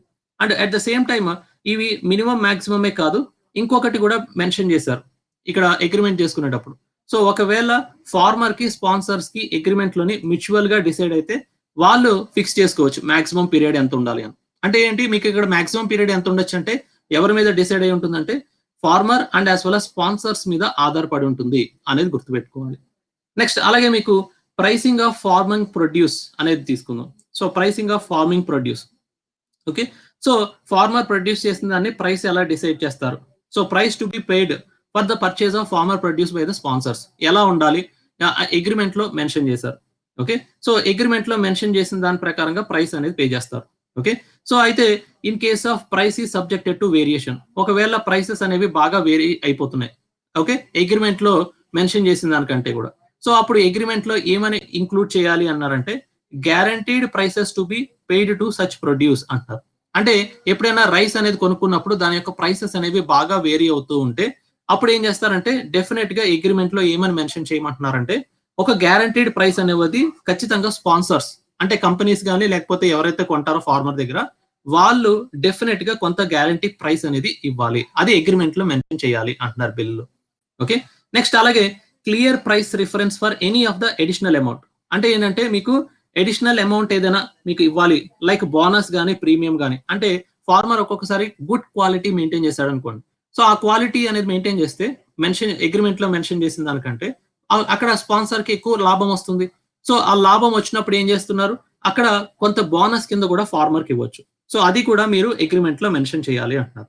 Next price preference maybe link to prevailing prices అంటారు. సో ఇప్పుడు ఫార్మర్ కి దగ్గర ఎంత కొంటాము అనే దాని గురించి మీకు ఏమని బిల్లో తెలియజేస్తున్నారంటే ఏవైతే మీకు అగ్రికల్చర్ ప్రొడ్యూస్ మార్కెటింగ్ కమిటీస్ అంటే మార్కెట్ యార్డ్ లో ఈ కమిటీస్ మీకు market prices of various commodities decide చేస్తారు. సో ఆ డిసైడ్ చేసిన ప్రైసెస్ కి మీకు లింక్ చేయండి అంటున్నారు. సో ఫార్మర్ ఒక రైస్ అనేది అమ్ముతుంటే మార్కెట్ యార్డ్స్ లో ఎంత ప్రైస్ దాన్ని లింక్ చేసి మీరు అమ్మండి, ఫార్మర్స్ దగ్గర కొనండి అని చెప్పని అంటున్నారు. ఓకే, అది అగ్రిమెంట్ లో కూడా మెన్షన్ చేయాలి అని చెప్పని అంటున్నారు. సో అలా మీకు కొన్ని బెంచ్ మార్క్ ప్రైసెస్ అనేది పెట్టుకున్న తర్వాతే మీకు అక్కడ ఫార్మర్ దగ్గర నుంచి అమ్మడం కొనడం అనేది చేయాలి అని చెప్పని అంటున్నారు as per the agreement. So ఇక్కడ గవర్నమెంట్ కూడా ఏమన్నారంటే ఎంఎస్పి అనేది తీయట్లేదు, ఎంఎస్పి అనేది అలాగే ఉంటుంది. సో మీరు ఎప్పుడైనా ఒక ఫార్మర్ మార్కెట్ యార్డ్ దగ్గరికి వెళ్ళినప్పుడు ఎంఎస్పి మినిమం సపోర్ట్ ప్రైస్ లేకపోతే కనీస మద్దతు ధర అనేది ఇస్తారు. సో అక్కడ మీకు ఎంత అయితే ఇస్తున్నారో సేమ్ ఆ బెంచ్ మార్క్ ప్రైస్ కింద డిసైడ్ చేసుకొని అగ్రిమెంట్ లో అది మెన్షన్ చేయాలి అంటున్నారు. సో అప్పుడు ఫార్మర్ మార్కెట్ యార్డ్ దగ్గరికి వెళ్లకుండా ఎట్ ద సేమ్ టైం మీకు స్పాన్సర్ ఎవరైతే ఉన్నారో వాళ్ళే మీ ఫార్మర్ దగ్గరికి వెళ్ళి కొనుక్కోవడానికి వీలవుతుంది. So that is the advantage అని చెప్పని అంటున్నారు అనమాట కరెంట్ గవర్నమెంట్. ఓకే, నెక్స్ట్ అలాగే మీకు డెలివరీ. సో డెలివరీ అంటే ఏంటంటే మీకు ఫార్మర్ పండించిన పంటని తనే డెలివరీ చేయాలా, స్పాన్సర్ వెళ్ళి కొనుక్కుంటాడా అనే దాని గురించి కూడా మెన్షన్ చేశారు. అంటే ఏంటంటే ఇక్కడ మీకు వేరియస్ ఆప్షన్స్ ఇచ్చారు. So delivery can be taken by the sponsors at the farm gate, అంటే ఫార్మర్ దగ్గరికి వచ్చి మీకు డెలివరీ అనేది తీసుకోవచ్చు అంటున్నారు విత్ అగ్రీడ్ టైం అని చెప్పాను, with in the agreed time. Okay, లేదు అని అంటే ఫార్మరే తీసుకెళ్లి ఆ స్పాన్సర్ దగ్గరికి ఎక్కడికి తీసుకురామంటే అక్కడ తీసుకొచ్చి ఇచ్చేస్తారు. అండ్ అకార్డింగ్లీ స్పాన్సర్ ఆ డెలివర్ చేసిన దానికి ప్రైస్ అనేది పే చేయాలి అంటున్నారు. ఓకే, కాకపోతే ఓన్లీ వన్ కండిషన్ స్పాన్సర్ కి పెట్టింది ఏంటంటే మీకు ఫార్మర్ ఎప్పుడైనా డెలివరీ చేసేటప్పుడు డెఫినెట్ గా స్పాన్సర్ ఆ పర్టికులర్ క్వాలిటీ ఎలా ఉన్నా కానీ మీకు అగ్రిమెంట్ లో కొంచెం మెన్షన్ చేసిన దాంట్లో కొంచెం అటు ఇటు ఉన్నా కానీ డెఫినెట్ గా కొనాలి అని చెప్పని అంటారు. సో డెఫినెట్ గా మీకు క్వాలిటీ అనేది చెక్ చేసుకుంటారు. క్వాలిటీ చెక్ చేసుకున్నప్పుడు ఒక్కొక్కసారి స్పాన్సర్ ఏం చేస్తారంటే మీరు ఇన్ఫీరియర్ క్వాలిటీ ఉంది మాకు వద్దు అని చెప్పని అనే ఛాన్సెస్ ఉంటాయి. సో అందుకని చెప్పని మీకు ఇక్కడ ఏమంటున్నారంటే క్వాలిటీ ఇన్స్పెక్షన్ చేయండి, అది అగ్రిమెంట్ లో డిఫైన్ అయిన దాని ప్రకారంగా ఉంటే మీరు తీసుకోండి, లేకపోతే ఏంటంటే దెన్ అది మీకు ఇన్స్పెక్ట్ చేయండి, లేకపోతే ఫార్మర్ కి ఇన్ఫార్మ్ చేయండి అంటున్నారు. సో ఇది వన్ ఆఫ్ ద డ్రాబ్యాక్ అనమాట with respect to the bill. అంటే ఏంటంటే ఒకవేళ క్వాలిటీ బాగోలేకపోతే ఇప్పుడు నష్టపోయేది ఎవరు? At the end of the day మీకు ఫార్మర్ నష్టపోయే ఛాన్సెస్ ఉంటాయి అని చెప్పనంటారు. And in case of production is inspected by the sponsor, he will deem to have inspected and produced will have to accept the delivery with agree time అని చెప్పనంటారు. So ఇక్కడ మీకు ఏమంటున్నారంటే క్వాలిటీ అనేది బాగోలేకపోతే నెక్స్ట్ ఫర్దర్ గా proceedings ఎలా ఉంటాయి అనే దాని గురించి క్లియర్ కట్ గా మెన్షన్ చేయలేదు. That is one of the drawback. ఎందుకంటే మీకు చాలా సార్లు ఫార్మర్ తీసుకెళ్ళిపోండి అనే ఛాన్సెస్ అనేవి మీకు చాలా ఉంటాయి. Agriculture marketing committees market yards లోనే మీకు ఒక్కొక్కసారి ప్రైసెస్ అనేవి సరిగ్గా ఫ్లక్చువేట్ అవుతున్నప్పుడు ఫార్మర్ ఇష్టం లేకపోతే అమ్మకుండా అక్కడే మీకు ప్రైసెస్ అనేవి రెమ్యునరేటివ్ ప్రైసెస్ వచ్చేదాకా వెయిట్ చేస్తారు. సో ఇక్కడ మీకు ఆ ఛాన్స్ అనేది ఉండదు, ఎందుకంటే మీకు స్పాన్సర్ తోటి అగ్రిమెంట్ అనేది చేసుకున్నారు. సో అప్పుడు ఫార్మర్ నష్టపోయే ఛాన్సెస్ ఉంటాయి అనేది వన్ ఆఫ్ ద క్రిటిసిజం అన్నట్టు. నెక్స్ట్ అలాగే మీకు పేమెంట్ సెక్షన్ దగ్గరకు వచ్చినప్పుడు ఏంటంటే మీకు సీడ్ ప్రొడక్షన్ అనేది జరుగుతుంది. Okay, in case of seed production bill requires sponsor to pay 2/3 of the agreed amount at the time of delivery. అంటే ఏంటంటే మీకు ఎప్పుడైనా డెలివరీ అనేది ఇచ్చిన తర్వాత అట్లీస్ట్ 2/3 ఆఫ్ ద అమౌంట్ అనేది ఫస్ట్ మీరు పే చేసేయండి అని చెప్పనంటారు. ఆ తర్వాత రిమైనింగ్ అమౌంట్ అనేది 30 days లోని మీకు పే చేయాల్సి ఉంటుంది స్పాన్సర్. సో దట్ ఫార్మర్ కి మీకు డెలివరీ చేసిన వెంటనే కొంత అమౌంట్ వస్తుంది కాబట్టి వాళ్ళు పండించిన పంటకి ఎక్కడైనా లోన్ తీసుకుంటే దాన్ని రీపే చేయడానికి వీలవుతుంది. సో ఇలా మీకు పేమెంట్ సెక్షన్ అనే దాని గురించి కూడా డిఫరెంట్ మోడ్స్ ద్వారా పే చేయొచ్చు అని చెప్పని క్లియర్ కట్ గా మెన్షన్ చేశారు. ఓకే, నెక్స్ట్ అలాగే exemption from the existing laws అని చెప్పని అంటారు. ఎగ్జంప్షన్ లాస్ అని చెప్పానంటే మీకు ఇక్కడ ఏమవుతుందంటే farmer and as well as sponsor మధ్యన ఫార్మింగ్ అగ్రిమెంట్ అనేది జరిగింది. అయితే ఆ అగ్రిమెంట్ అనేది ఏ పర్టికులర్ యాక్ట్స్ నుంచి ఎగ్జంప్షన్ చేస్తున్నారు? స్టేట్ పాస్ చేసిన యాక్ట్స్ నుంచి ఎగ్జంప్షన్ చేస్తున్నారు. ఎందుకంటే ఆల్రెడీ మీకు ఏపీఎంసీ యాక్ట్ అని చెప్పని ప్రతి స్టేట్ గవర్నమెంట్ కూడా పాస్ చేశారు. ఓకే, సో ఈ ఏపీఎంసీ యాక్ట్స్ నుంచి మీకు ఎగ్జంప్షన్ అనేది ఇస్తున్నారు. సో ఎగ్జంప్షన్ అనేది ఇచ్చినప్పుడు ఏంటంటే ఫార్మర్ ప్రొడ్యూస్ చేసిన తర్వాత ఎవరికైనా మీకు అగ్రిమెంట్ చేసుకొని అక్కడ మీరు అమ్మడానికి వీలుగా ఉండేటట్టు ఈ ఎగ్జంప్షన్ లాస్ అనేవి ఎగ్జంప్షన్ చేస్తున్నారు. మొబైల్ తీస్తుంది. నెక్స్ట్ అలాగే మీకు ఈ ఎసెన్షియల్ కమోడిటీస్ యాక్ట్ లో కూడా మీకు స్టాక్ లిమిట్ అనేది ఎగ్జంప్షన్ చేశారు. ఆల్రెడీ ఎసెన్షియల్ కమోడిటీస్ యాక్ట్ 2020లో మీకు మెన్షన్ చేయడం అనేది జరిగింది. నెక్స్ట్ అలాగే మీకు డిస్ప్యూట్ సెటిల్మెంట్ అనేది తీసుకుంటే సో ఈ మధ్య కాలంలోని మీకు ఫార్మర్ కి ఎప్పుడైనా స్పాన్సర్ కి మధ్యన డిస్ప్యూట్స్ అనేవి వస్తే డిస్ప్యూట్ సెటిల్మెంట్ మెకానిజం గురించి కూడా మెన్షన్ చేశారు. సో డిస్ప్యూట్ సెటిల్మెంట్ ఎలా ఉంటుంది అని అంటే ఫస్ట్ బోర్డ్ ఆఫ్ రెజల్యూషన్ అని చెప్పి అనేది ఒకటి ఫామ్ చేస్తారు అన్నట్టు. ఎవరు ఫామ్ చేస్తారు? మీకు sub divisional magistrate, almost sub collector అని చెప్పని అనొచ్చు. సో అతను ఫామ్ చేస్తారు. సో ఈ బోర్డ్ ఆఫ్ రిజల్యూషన్ వాళ్ళు ఇచ్చిన జడ్జ్మెంట్ అనేది బాగాలేదనుకోండి, ఆఫ్టర్ 30 days మీరు సబ్ డివిజనల్ మెజిస్ట్రేట్ అప్రోచ్ అవ్వచ్చు. ఒకవేళ సబ్ డివిజనల్ మెజిస్ట్రేట్ ఇచ్చిన జడ్జ్మెంట్ కూడా మీకు నచ్చకపోతే అప్పుడు మీరు ఏం చేయొచ్చు అంటే కలెక్టర్ ఆర్ ఎడిషనల్ కలెక్టర్ మీకు కంప్లైంట్ చేయొచ్చు. సో అలా మీకు so collector and additional collector కి మీరు కంప్లైంట్ అనేది పంపించవచ్చు. సో ఆ విధంగా మీకు కరస్పాండింగ్ డిస్ప్యూట్ రిజల్యూషన్ మెకానిజం ఉంటుంది అని చెప్పని తెలియజేశారు. సో ఇవన్నీ కూడా ఏంటంటే రీసెంట్ గా మీకు పాస్ చేసిన బిల్లులో మెన్షన్ చేయడం అనేది జరిగింది. నెక్స్ట్ ఇంకొక బిల్ పాస్ చేసింది ఏంటంటే farming produce trade commerce promotion and facilitation bill. So ఇది కూడా పాస్ చేయడం అనేది జరిగింది. So farming produce trade and commerce అని చెప్పాలంటే ఏంటంటే ఫార్మర్ ప్రొడ్యూస్ చేసిన వేరియస్ గూడ్స్ కమోడిటీస్ ఏవైతే ఉంటాయో అవన్నీ కూడా మీరు ఎక్కడన్నా సరే ఏ మార్కెట్ యార్డ్ కన్నా సరే తీసుకెళ్లి అమ్ముకోవడానికి వీలుగా ఈ పర్టికులర్ బిల్ అనేది తీసుకురావడం జరిగింది అని చెప్పని అంటున్నారు. ఓకే, సో అయితే మరి ఈ బిల్లులో ఏమని మెన్షన్ చేశారు అనేది చూస్తే మీకు ఈ రీసెంట్ గా మీకు government barrier free trade of farmers అనేది తీసుకొస్తున్నారు. కరస్పాండింగ్ ప్రొడ్యూస్ చేసిన దాన్ని మీకు వేరియస్ నోటిఫైడ్ మార్కెట్స్ లోనే కాకుండా మీరు అదర్ మార్కెట్స్ కూడా తీసుకొని వెళ్ళి అమ్మేలాగా గవర్నమెంట్ కరస్పాండింగ్ యాక్ట్ అనేది తీసుకురావడం అనేది జరిగింది. అయితే ఇదివరకు ఎలా ఉండేదంటే ఏపీఎంసీ యాక్ట్స్ ఏవైతే ఉన్నాయో ఆ ఏపీఎంసీ యాక్ట్ లోని మీకు with in the market yard దగ్గరలో ఏది ఉంటే ఆ దగ్గరలో ఉన్న మార్కెట్ యార్డ్ కి తీసుకెళ్లి అమ్మడం అనేది జరిగేది. కానీ ఇప్పుడు ఏంటి, మీరు విత్ ఇన్ ద స్టేట్ లోనే కాదు అవుట్ సైడ్ ద స్టేట్ లో కూడా మీరు ఎక్కడికన్నా మార్కెట్ యార్డ్ కి తీసుకెళ్లి అమ్ముకోవడానికి వీలుగా ఈ యాక్ట్ అనేది తీసుకురావడం అనేది జరిగింది. ఓకే, సో అలా మీకు ఏపీఎంసీ యాక్ట్స్ నుంచి మినహాయించడం అనేది జరిగింది అని చెప్పనంటున్నారు. సో ఈ బిల్లు వల్ల మీకు కరస్పాండింగ్ ఫుడ్ ఐటమ్స్ కానీ రా కాటన్ కానీ లేకపోతే క్యాటిల్ ఫాడర్ సంబంధించినవి కానీ అన్నిటిని కూడా ప్రొడ్యూస్ చేసిన వాటిని మీరు ఒక పర్టికులర్ మార్కెట్ యార్డ్కే రెస్ట్రిక్ట్ అవ్వకుండా డిఫరెంట్ ఏదైనా మార్కెట్ యార్డ్కి తీసుకెళ్లి అమ్ముకోవచ్చు అని చెప్పని అంటారు. అంటే ఇక్కడ బ్యారియర్ ఫ్రీ ట్రేడ్ అనేది తీసుకురావడం అనేది జరిగింది అని చెప్పని అంటారు. సో అది మీకు చాలా వరకు కూడా ఎవరైనా సరే ఫార్మర్ దగ్గర కొన్నదాన్ని తీసుకొని అదర్ మార్కెట్ తీసుకెళ్లి అమ్మడానికి వీలుగా ఉంటుంది. సో దట్ ఏంటంటే ఫార్మర్ కి రెమ్యునరేటివ్ ప్రైస్ ఎక్కడ వస్తే అక్కడ మీకు చాలా వరకు కూడా అక్కడ ఉండే ప్రైసెస్ తగ్గడానికి స్కోప్ ఉంటుంది. ఫర్ ఎగ్జాంపుల్ తీసుకుంటే ఏంటంటే మహారాష్ట్రలోని ఆనియన్స్ అనేవి బాగా పండిస్తారు. సో మీకు డిసెంబర్ 2019 లో తీసుకుంటే ఆనియన్ ప్రైసెస్ అనేవి ఆంధ్రప్రదేశ్ తెలంగాణలోని మీకు చాలా ఎక్కువ ఉన్నాయి. ఒక కేజీ అనేది 100 రూపీస్ ఉంది. అదే మహారాష్ట్రలో తక్కువ ఉంది. సో ఇప్పుడు మహారాష్ట్ర ఫార్మర్ ఏం చేయొచ్చు, మీకు తెలంగాణకి ఆంధ్రప్రదేశ్కి తీసుకొచ్చి ఆనియన్స్ అనేది అమ్ముకోవచ్చు. సో అప్పుడు ఏమవుతుంది, ప్రైసెస్ అనేవి మీకు తగ్గడానికి స్కోప్ ఉంటుంది. అంటే ప్రైస్ స్టెబిలిటీ అనేది తీసుకురావడానికి స్కోప్ ఉంటుంది. ఓకే, సో అప్పుడు ఏమవుతుంది, at the end of the day మీకు ఇన్ఫ్లేషన్ అనేది తక్కువ రావడానికి స్కోప్ ఉంటుంది. And at the same time మొత్తం కంట్రీ మొత్తం వన్ నేషన్ వన్ మార్కెట్ అనేది అచీవ్ చేయడానికి స్కోప్ ఉంటుంది. సో మరైతే ఇక్కడ మీకు కరస్పాండింగ్ ట్రేడర్ కావచ్చు లేకపోతే ఫార్మర్ కావచ్చు, ఎప్పుడైనా సరే వాళ్ళు ప్రొడ్యూస్ చేసిన దాన్ని ఇంకొక అదర్ పర్టికులర్ మార్కెట్ యార్డ్కి తీసుకెళ్లి అమ్మాలి అని చెప్పాలంటే వాళ్ళని షెడ్యూల్డ్ ఫార్మర్స్ కింద మీకు రికగ్నైజ్ చేస్తున్నారు. ఆ షెడ్యూల్డ్ ఫార్మర్స్ ఎవరంటే ఎవరైనా ఫార్మర్స్ అవ్వచ్చు, ఫార్మ్ ప్రొడ్యూసింగ్ ఆర్గనైజేషన్స్ అంటే గ్రూప్ ఆఫ్ ఫార్మర్ కలిపి ఒక ఆర్గనైజేషన్ ఫామ్ చేసినప్పుడు ఎఫ్పిఓ ఫార్మర్ ప్రొడ్యూసింగ్ ఆర్గనైజేషన్ అంటారు. లేదు అంటే అగ్రికల్చర్ కోఆపరేటివ్ సొసైటీ. సో వీళ్ళందరికీ కూడా ఒక పాన్ కార్డ్ అనేది ఉండాలి. సో పాన్ కార్డ్ అనేది ఉన్న తర్వాత వాళ్ళందరూ రిజిస్టర్ అవ్వాలి. రిజిస్టర్ అయిన తర్వాత వాళ్ళు కరస్పాండింగ్ ప్రొడ్యూస్ చేసిన దాన్ని ఎక్కడన్నా తీసుకెళ్లి అమ్మడానికి వీలవుతుంది. సో అక్కడ మీరు ఎప్పుడైనా సరే ఈ షెడ్యూల్డ్ ఫార్మర్స్ అందరూ కూడా అక్కడ గవర్నమెంట్ మెన్షన్ చేసిన దాన్ని వయలేట్ చేస్తే వాళ్ళకి పెనాల్టీ అనేది విధిస్తున్నారు. సో ఎంత అంటే 25,000 నుంచి 5 lakh రూపీస్ వరకు. అలాగే మీకు అది మీరు కంటిన్యూస్ వయలేషన్స్ అనేది చేస్తే 5,000 రూపీస్ పర్ డే అనేది పనిష్మెంట్ కూడా ఇవ్వడం అనేది జరుగుతుంది.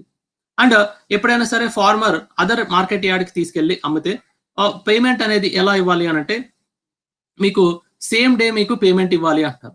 With in a maximum of 3 working days మీకు పెడుతున్నారు. సో మినిమం ఏంటంటే on the day same day మీకు పేమెంట్ అనేది చేయాలి. లేకపోతే with in maximum of 3 days మీకు ఫార్మర్ తీసుకెళ్లి మార్కెట్ యార్డ్కి అమ్మితే ఖచ్చితంగా ఆ మార్కెట్ యార్డ్ వాళ్ళు డెఫినెట్ గా 3 days లో మాక్సిమం పే చేయాలి. అలాగే మీకు ప్రతి ఒక్క మార్కెట్ యార్డ్ లోని ఏ విధంగా ప్రైసెస్ ఉన్నాయి అనేది తెలుసుకోవడానికి ఎలక్ట్రానిక్ ట్రేడింగ్ ప్లాట్ఫామ్స్ అనే వాటిని ఉపయోగించండి అంటారు.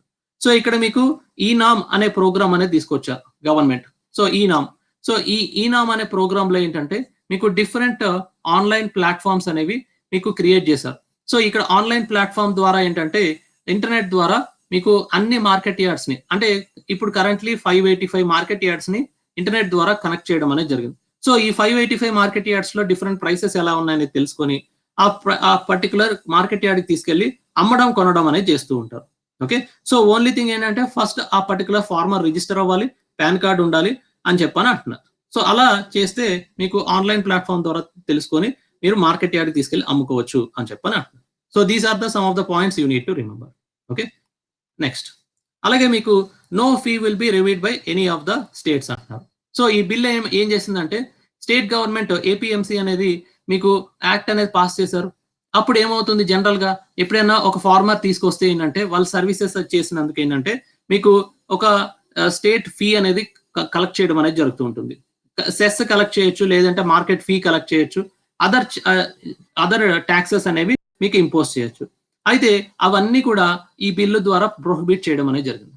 సో అంటే ఏంటి, స్టేట్ గవర్నమెంట్ యొక్క పవర్స్ ని కూడా రెస్ట్రిక్ట్ చేస్తున్నారు అని చెప్పని ఉద్దేశం. ఓకే, సో అక్కడ no fee will be levied by the states. That is one of the issue raised by the states. ఎందుకంటే స్టేట్స్ కి ఆల్రెడీ ఇన్కమ్ అనేది తక్కువ ఉంటుంది. సో ఆ ఇన్కమ్ తక్కువ ఉండడం వల్ల ఇలాంటివి తీసేయడం వల్ల మేజర్ ఇన్కమ్ కోల్పోతారు అని చెప్పని అంటారు. Does any other country follows this type of policy? So అంటే మీకు వెస్ట్రన్ కంట్రీస్ లో, most of the western countries లోని మీకు ఈ తరహా అప్రోచ్ అనేది చాలా వరకు కూడా ఫాలో అవుతున్నారు. Okay, but most of the time ఏంటంటే ఫార్మర్ కి ఎక్కువగా బెనిఫిట్ జరుగుతుంది అని చెప్పనైతే చెప్పడానికి లేదు. Okay, so that is the point you need to remember. Okay, next అలాగే మీకు dispute resolution mechanism. So dispute resolution mechanism అనేది తీసుకుంటే ఏంటంటే మీకు ఇక్కడ ఎప్పుడైనా సరే మార్కెట్ యార్డ్ కి తర్వాత ఫార్మర్ కి ఇష్యూ అనేది వచ్చినప్పుడు మీరు ఎక్కడికి వెళ్ళొచ్చు, ఫస్ట్ కంప్లైంట్ ఎక్కడ చేస్తారంటే మీకు ఒక సబ్ డివిజనల్ మెజిస్ట్రేట్ ఏం చేస్తారంటే ఒక బోర్డు అనేది క్రియేట్ చేస్తారు, కన్సిలియేషన్ బోర్డు అనేది. సో అక్కడ ఫస్ట్ కంప్లైంట్ చేస్తారు. ఈ కన్సిలియేషన్ బోర్డు ఇచ్చిన జడ్జ్మెంట్ అనేది మీకు నచ్చకపోతే అప్పుడు మళ్ళీ మీరు district magistrate, sub divisional magistrate కి వెళ్తారు. ఆ సబ్ డివిజనల్ మెజిస్ట్రేట్ కి ఎప్పుడు వెళ్తారు, ఆఫ్టర్ 30 days. ఒకవేళ సబ్ డివిజనల్ మెజిస్ట్రేట్ ఇచ్చిన జడ్జ్మెంట్ అనేది నచ్చకపోతే అప్పుడు మీకు కలెక్టర్ దగ్గర కానీ అడిషనల్ కలెక్టర్ దగ్గర కానీ కంప్లైంట్ చేయవచ్చు. So this is the process which is followed with respect to dispute resolution mechanism. Okay, so these are the some of the points you need to remember. Okay, so అర్థమైందా అండి అందరికీ కూడా? All the people, yes, the people who are listening the class, అర్థమైందా అండి అందరికీ కూడా? So ఇలా మీకు రీసెంట్ గా బిల్లులోని ఇవన్నీ కూడా మెన్షన్ చేయడం అనేది జరిగింది. ఓకే, సో ఇవన్నీ కూడా ఏంటంటే మీకు ఎగ్జామినేషన్ పాయింట్ ఆఫ్ వ్యూలో ఏంటంటే ఏదైనా అడగొచ్చు. So various dispute resolution mechanism లోని ఏ విధంగా ఉంటుంది, లేకపోతే ఫార్మర్ కి ఎటువంటి బెనిఫిట్స్ ఉన్నాయని థియరిటికల్ గా అడగచ్చు. సో గ్రూప్ అయితే మీకు ఇష్యూస్ ఏంటి అని చెప్పని అడగచ్చు, అండ్ ఆ ఇష్యూస్ ని ఎలా సాల్వ్ చేస్తారని చెప్పని అడగచ్చు. సో ఇవన్నీ కూడా ఏంటంటే బిల్లులో ఏంటి అనేది క్లియర్ గా మెన్షన్ చేసి మీకు తెలుసుకుంటేనే దెన్ మీకు కరస్పాండింగ్ ఇష్యూస్ ఏంటి అనేది తెలుసుకోవడానికి స్కోప్ ఉంటుంది. సో మరి అయితే మీకు చాలా వరకు కూడా వేరియస్ ఇష్యూస్ ఏంటి అనే దాని బెనిఫిట్స్ ఏంటి, ఇష్యూస్ ఏంటి ఈ పర్టికులర్ బిల్స్ వల్ల అంటే ఫస్ట్ థింగ్ ఏంటంటే మీకు అగ్రికల్చర్ మార్కెటింగ్ కమిటీస్ ఏవైతే, అగ్రికల్చర్ ప్రొడ్యూస్ మార్కెటింగ్ కమిటీస్ ఏవైతే ఉన్నాయో అవి చాలా వరకు కూడా ఫార్మర్ కి రెమ్యునరేటివ్ ప్రైస్ అనేది ఇచ్చి మీకు ఆ పర్టికులర్ క్రాప్స్ కొన్నప్పటికీ కూడా ఫార్మర్ యొక్క ఇన్కమ్ అనేది ఎక్కువగా ఇంక్రీజ్ అవ్వట్లేదు. సో ఇప్పుడు గవర్నమెంట్ ఏం భావిస్తున్నారంటే ఈ ఏపీఎంసీ నుంచి బయటికి తీసుకురావడానికి ఇది వన్ ఆఫ్ ద అప్రోచ్ అని చెప్పని గవర్నమెంట్, సెంట్రల్ గవర్నమెంట్ భావిస్తున్నారు. సో స్టేట్ గవర్నమెంట్ యొక్క ఉద్దేశం ఏంటంటే మాకు అగ్రికల్చర్ అనేది స్టేట్ సబ్జెక్ట్ కాబట్టి ఆ స్టేట్ సబ్జెక్ట్ లో మేము లాస్ చేసుకోవాలి, కానీ మీరు ఆ పర్టికులర్ సబ్జెక్ట్ ని మీద లాస్ చేయడం అనేది కరెక్ట్ కాదు.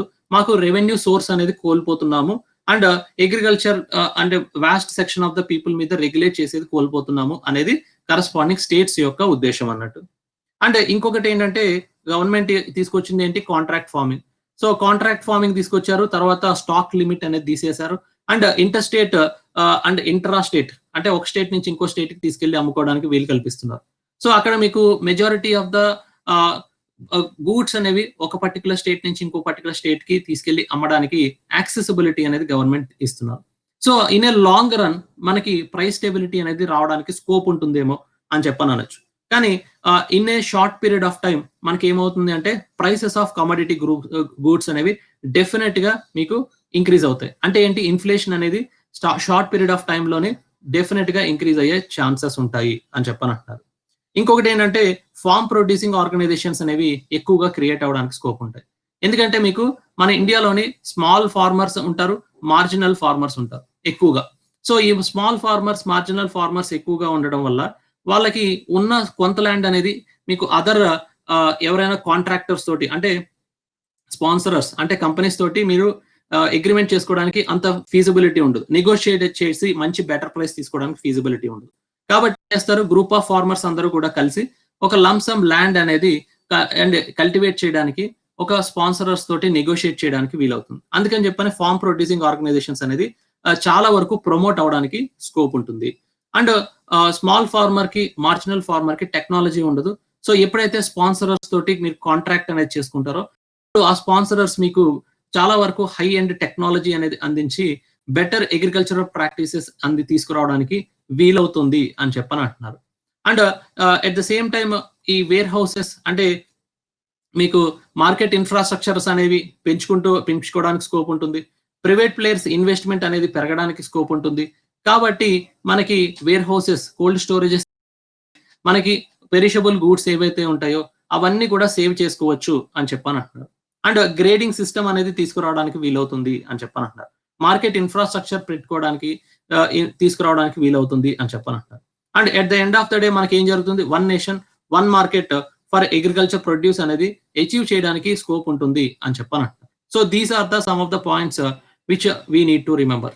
ఓకే, అలాగే మీకు ఇష్యూస్ ఏంటి అనేది చూస్తే ఏంటంటే, ఒకటి ఫెడరల్ యాంగిల్ ఆల్రెడీ చెప్పాను. సెంట్రల్ గవర్నమెంట్ వచ్చి మీకు స్టేట్ గవర్నమెంట్ స్టేట్ సబ్జెక్ట్ మీద మీకు లా అనేది చేస్తున్నారు. సో అప్పుడు ఏమవుతుంది, ఏపీఎంసీ జ్యూరిస్డిక్షన్ అనే దాన్ని మీకు చాలా వరకు కూడా అవుట్ సైడ్ ద జ్యూరిస్డిక్షన్ అంటే మినహాయించడం అనేది జరుగుతుంటుంది. సో అంటే దాని అర్థం ఏంటి, ఈ farm production and trade and commerce promotion and facilitation bill వల్ల ఏపీఎంసీకి పవర్ లేకుండా చేస్తున్నారు. సో అది స్టేట్స్ యొక్క కన్సర్న్. ఎందుకంటే వాళ్ళు కరస్పాండింగ్ రిసోర్సెస్ అంటే రెవెన్యూ కోల్పోతారు.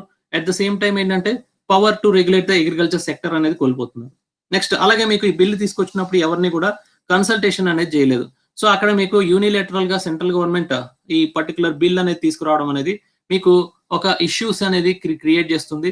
అక్కడ మీకు ఏమవుతుంది అని అంటే మీకు చాలా వరకు కూడా కోర్టు కేసెస్ అనేవి పెరిగిపోవడానికి స్కోప్ ఉంటుంది. లీగల్ గా మీరు ఇంప్లిమెంట్ చేయలేని పరిస్థితి అనేది క్రియేట్ అయ్యే ఛాన్సెస్ ఉంటాయి అని చెప్పని అంటున్నారు. So how to register as a FPO. So FPO అనేది ఏంటంటే మీకు state government cooperative societies act ప్రకారంగా, స్టేట్ గవర్నమెంట్ లోని మీకు కోఆపరేటివ్ సొసైటీస్ యాక్ట్ ప్రకారంగా మీరు ఎఫ్పిఓ అనేది రిజిస్టర్ చేయొచ్చు. సో కోఆపరేటివ్ సొసైటీస్ యాక్ట్ అనేది ఒకటి పాస్ చేశారు, దాని కింద మీరు రిజిస్టర్ చేయొచ్చు. ఎఫ్పిఓ అంటే ఫార్మ్ ప్రొడ్యూస్ ఆర్గనైజేషన్స్ అని చెప్పని అంటారు. ఓకే, అలాగే మీకు options of any regulation on non APMC mandis అంటారు. సో నాన్ ఏపీఎంసీ మండీస్ అంటే ఏంటంటే ఇవి state government recognised market yards APMC అనేవి. అలాగే మీకు నాన్ ఏపీఎంసీ మండీస్ అనేవి కూడా క్రియేట్ చేస్తున్నారు. సో అంటే అలా చేయడం వల్ల ఏమవుతుంది అంటే వాటిని ఎలా రెగ్యులేట్ చేస్తారు, ఆ తర్వాత దాని ఆపరేషన్ కండిషన్స్ ఎలా ఉంటాయి. ఎందుకంటే మీకు ఫార్మర్ పండించిన పంట అంతా కూడా తీసుకొచ్చి మార్కెట్ యార్డ్ దగ్గరే ట్రేడ్ చేయకుండా నాన్ ఏపీఎంసీ మండీస్ అనేది క్రియేట్ చేసి అక్కడ మీకు ట్రేడింగ్ అనేది చేయాలి అనుకుంటున్నారు. సో అది అవన్నీ కూడా కార్పొరేట్ ఇంట్రెస్ట్స్ ని ప్రమోట్ చేస్తున్నాయి తప్పితే ఫార్మర్ యొక్క ఇంట్రెస్ట్స్ ని ఎక్కువగా మీకు పట్టించుకోవట్లేదు. సో అక్కడ మీకు ఎక్కువగా మిడిల్ మెన్ ప్రాఫిట్ వచ్చే ఛాన్సెస్ ఉంటాయి అండ్ కార్పొరేట్స్ బెనిఫిట్ అయ్యే ఛాన్సెస్ ఉంటాయి తప్పితే ఫార్మర్ కి కానీ కన్సూమర్ కి కానీ అక్కడ మీకు వాళ్ళ యొక్క ఇంట్రెస్ట్స్ అనేవి ఎక్కువగా మీకు అక్కడ పట్టించుకోవట్లేదు అని చెప్పని indication. So that is one. అలాగే మీకు నాన్ ఫేవరబుల్ మార్కెట్ కండిషన్స్ ఉండడం వల్ల ఏమవుతుంది అంటే మీకు స్టార్టింగ్ స్టేజ్ లోని మీ యొక్క క్రాప్ ప్రొడ్యూస్ చేసిన ప్రైసెస్ ఏవైతే ఉంటాయో ఫుడ్ ప్రైసెస్ అనేవి అవి పెరిగిపోవడానికి స్కోప్ ఉంటుంది. ఎందుకంటే ఫర్ ఎగ్జాంపుల్ మీకు బీహార్ లో తీసుకుంటే, బీహార్ అనేది ఎగ్జాంపుల్ ఇచ్చారు. సో బీహార్ లోని మీకు అబాలిష్ చేశారు ఏపీఎంసీ అని. ఏపీఎంసీ స్టేటే అబాలిష్ చేయడం అనేది జరిగింది. ఆ తర్వాత ఏమైంది అంటే మీకు ఫార్మర్ ఎప్పుడైనా మండికి తీసుకెళ్లకుండా అక్కడ మీకు లోకల్ గా మార్కెట్స్ అనేవి క్రియేట్ చేసి కొనడం అమ్మడం జరిగింది. సో అప్పుడు ఏమవుతుంది అంటే ఫార్మర్ కి ఎప్పుడు కూడా మినిమం సపోర్ట్ ప్రైస్ కంటే కూడా తక్కువ ప్రైస్ ఇచ్చి కొనుక్కుంటున్నారు. అంటే at the end of the day ఎవరు నష్టపోయారు, ఏపీఎంసీ మార్కెటింగ్ కమిటీస్ లేకపోవడం వల్ల మీకు ఫార్మరే నష్టపోయాడు అని చెప్పనేది వన్ ఆఫ్ ద ఎగ్జాంపుల్.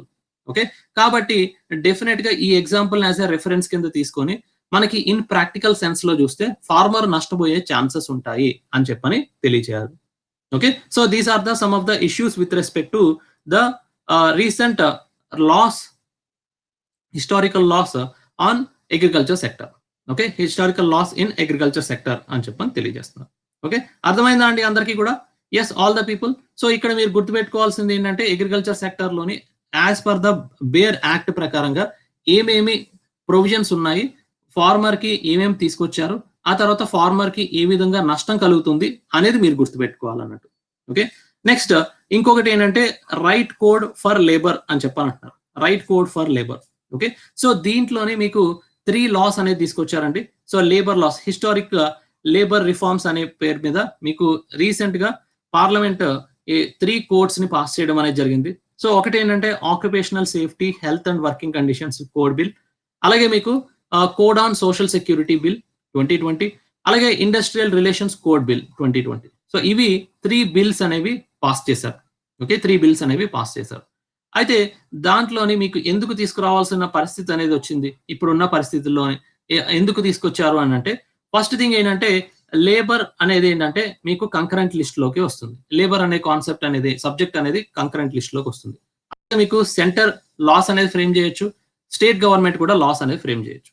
అయితే అప్పుడు state government, central government laws అనేది ఫ్రేమ్ చేస్తున్నారు కాబట్టి as per national commission on labour ప్రకారంగా 2002లోని వాళ్ళ యొక్క రికమెండేషన్స్ లో ఏంటంటే స్టేట్ లోని ఈ labour laws control, labour laws కి సంబంధించి ఒక 100 లాస్ ఉన్నాయన్నారు. అలాగే సెంట్రల్ గవర్నమెంట్ పాస్ చేసిన లాస్ ఒక 40 ఉన్నాయి. సో ఇలా ఉండడం వల్ల ఏంటంటే మీకు చాలా వరకు ఒక ఇండస్ట్రీ సెటప్ చేయాలంటే కాంప్లెక్స్ ప్రొసీజర్ రూల్స్ అనేది ఫాలో అవ్వాల్సి వస్తుంది. సో అవన్నీ కూడా మీరు ఓవర్కమ్ చేయాలి అన్న ఉద్దేశంతో, సో ఆ పర్టికులర్ ఈ లాస్ అన్ని కూడా సమరైజ్ చేసి సింప్లిఫై చేయాలి అన్న ఉద్దేశంతో మీకు 3 లేబర్ కోడ్స్ అనేవి సంబంధించిన బిల్స్ అనేవి రీసెంట్ గా పార్లమెంట్ లో పాస్ చేశారు.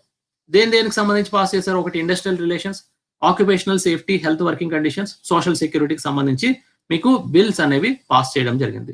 అలాగే మీకు 2019 కోడ్ ఆన్ వేజెస్ యాక్ట్ 2019 లో ఒకటి వేజెస్ కి సంబంధించి ఆల్రెడీ పాస్ చేశారు. ఇప్పుడు 3 బిల్స్ అనేవి పాస్ చేయడం జరిగింది అని చెప్పని అంటున్నారు. And at the same time మీకు ఆల్మోస్ట్ 29 లాస్ ఈ పర్టికులర్ కొత్తగా తీసుకొచ్చిన కోడ్స్ ప్రకారంగా, ఓకే, కోడ్స్ ప్రకారంగా మొత్తం 4 కోడ్స్ తీసుకొచ్చారు. సో ఒకటి వేజ్ కోడ్, ఆల్రెడీ ఇది 2019 లో పాస్ చేశారు. సో అక్కడ మీకు 4 లాస్ మొత్తం మర్జ్ చేయడం అనేది జరిగింది. So payment of wages act, minimum wages act and payment of bonus act, equal remuneration act, ఇవన్నీ కలిపి వేజ్ కోడ్ లో ఇంక్లూడ్ చేశారు. అలాగే మీకు ఇండస్ట్రియల్ రిలేషన్స్ కోడ్ అని పాస్ చేశారు. దీంట్లో 3 లాస్ ఉన్నాయి. ఆ 3 లాస్ ని ఇక్కడ ఇంక్లూడ్ చేయడం అనేది జరిగింది. సో ఇక్కడ మీకు trade union act, industrial employment act, industrial disputes act, ఇవన్నీ మర్జ్ చేసి ఇండస్ట్రియల్ రిలేషన్ కోడ్ అనేది పాస్ చేశారు. ఆ తర్వాత మీకు operational safety and health, so ఇందులో 13 లాస్ ఉన్నాయి. ఆ 13 లాస్ ని మీకు మర్జ్ చేసి ఆపరేషనల్ సేఫ్టీ అండ్ హెల్త్ అని చెప్పని మీకు పాస్ చేశారు. అలాగే మీకు నెక్స్ట్ సోషల్ సెక్యూరిటీ కోడ్ అని చెప్పని మీకు 9 లాస్ ని మర్జ్ చేసి మీకు ఇవన్నీ కూడా సోషల్ సెక్యూరిటీ కోడ్ అని చెప్పని అన్నారు. సో ఇవన్నీ కూడా 9 లాస్ అనేది గుర్తుపెట్టుకోండి. సో టోటల్ గా మీకు 29 లాస్ ని ఏం చేశారంటే 4 కోడ్స్ కింద కన్వర్ట్ చేయడం అనేది జరిగింది. సో 4 కోడ్స్ కింద కన్వర్ట్ చేశారు. And at the same time ఇక్కడ మీకు ఇండస్ట్రియల్ రిలేషన్స్ కోడ్ 2020 అనేది తీసుకున్నారు. ఓకే, సో ఇవన్నీ కూడా నేను మీకు రేప్ క్లాస్ లో మీకు తెలియజేస్తాను. రేప్ క్లాస్ లో ఈ ఒక్కొక్క కోడ్ గురించి మీకు క్లియర్ కట్ గా అసెస్మెంట్ చేసి ఎక్స్ప్లెయిన్ చేస్తాను. అర్థమైందా అండి? Is that okay? So rape class లో ఇవన్నీ కూడా నెక్స్ట్ కమింగ్ డేస్ లో కోడ్స్ ఏంటి అనే దాని గురించి తెలియజేస్తాను. అలాగే మీకు ఫర్దర్ గా ఇంకా ఏం లాస్ పాస్ చేశారు గవర్నమెంట్ అనే దాని గురించి తెలియజేస్తాను. Okay, so with this I'm concluding the class guys. Thank you very much for all the people who have attended the class. So wish you all the best. అలాగే మనకి next coming days లోని మనకి 2 courses create చేస్తున్నాను. ఒకటి ఏంటంటే governance, ఇంకొకటి AP economy. So అవి ఇప్పుడు మీకు ఆన్ బోర్డ్ అవుతాయి. ఆ ఆన్ బోర్డ్ అయిన పర్టికులర్ కోర్సెస్ ని మీరు ఎన్రోల్ అవ్వచ్చు. ఓకే, సో ఈ గవర్నెన్స్, ఏపీ ఎకానమీకి సంబంధించి మీరు అందరూ కూడా ఆ పర్టికులర్ కోర్సెస్ లో ఎన్రోల్ అవ్వచ్చు. Okay, so with this I'm concluding the class guys. ఎవరైనా సరే అన్అకాడమీలో జాయిన్ అవ్వాలి అని చెప్పని అనుకుంటే they can use my referral code. Okay, Mohan Bilai అనే రిఫరల్ కోడ్ అనేది ఉపయోగించండి. Okay, thank you for all the people who have attended the class. Wish you all the best.